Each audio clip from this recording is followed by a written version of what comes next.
Now at 6, was it murder or self-defense? A maintenance man who killed 2 teenagers might be charged with homicide.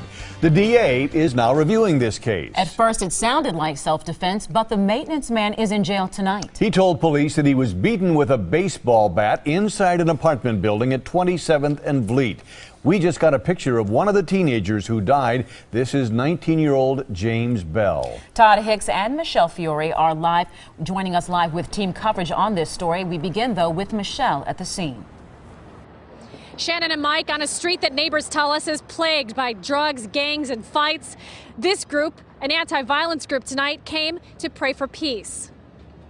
It's a quiet scene just one day after a 17-year-old girl and a 19-year-old man died inside this apartment building. 2 men are now in police custody. One is Clarence Alls, a 20-year-old who appears to be a friend of the couple killed.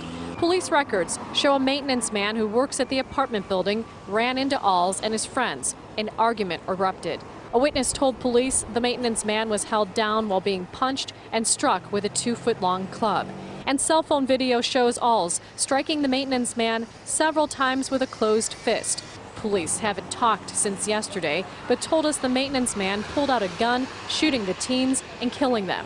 We went to Alls' home today to see if his family could tell us why they were in the apartment building. A neighbor who didn't want to go on camera tells me the family lived on this block until just a few months ago. She says she would see Clarence Alls, who went by the nickname A's, outside with his friends smoking. The maintenance man was taken to the hospital. He needed stitches to sew up a gash on his leg. Both he and Alls could face charges. The district attorney is reviewing the case. Community activist Bob Braun showed up to support the maintenance worker who shot the teens. My suspicion is they mistook this maintenance man. I've known him for like 10 years, 8 years. He's the most peaceful guy. I'm sure he didn't start anything. He's familiar with the inner city and working, so I'm sure he just used it to defend himself. And the question of self-defense does come up as you talk to people about this case. It certainly is not going to be a clear-cut one, but whatever the outcome, 2 people did lose their lives out here, and we learned today that they are parents to a baby. On the north side, Michelle Fiore, today's TMJ4. All right, thank you, Michelle. Well, as we mentioned, the DA is now reviewing this case. Police say the maintenance man shot and killed 2 teenagers. Todd Hicks continues our team coverage from the county courthouse. Todd. Well, Shannon, is a maintenance worker, or rather, as the DA reviews that case, the maintenance worker, rather, is in behind bars at the Milwaukee County Jail. He's facing 2 counts of first-degree intentional homicide. He's a nice kid. A neighbor describes the 39-year-old maintenance worker arrested on suspicion of shooting and killing 2 teens. You're surprised about this? Yes. I wouldn't have imagined that something like that would happen to him. I went to the man's home to speak to his family, but no one came to the door. We're not naming the man because he hasn't been charged, but we do know after he got out of the hospital, police arrested him. He's currently in jail on charges of first-degree intentional homicide.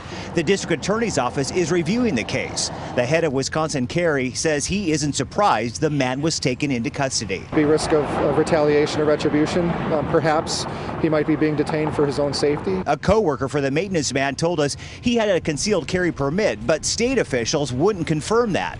Clark tells me he plans to watch this case closely. If the facts have stated are as they appear, this is another instance where use of concealed carry saved someone's life.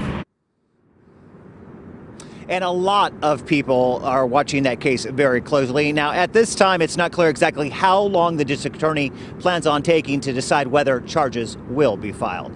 Well, live at the Milwaukee County Courthouse tonight, Todd Hicks, today's TMJ4. Todd, thank you. So let's just quickly recap this top story. A maintenance man might face 2 homicide charges. He was involved in a physical fight with 3 people, 2 of those teenagers. That fight then turned to a deadly shooting. And we have more team coverage coming up on TMJ4.com and tonight on Live at 10.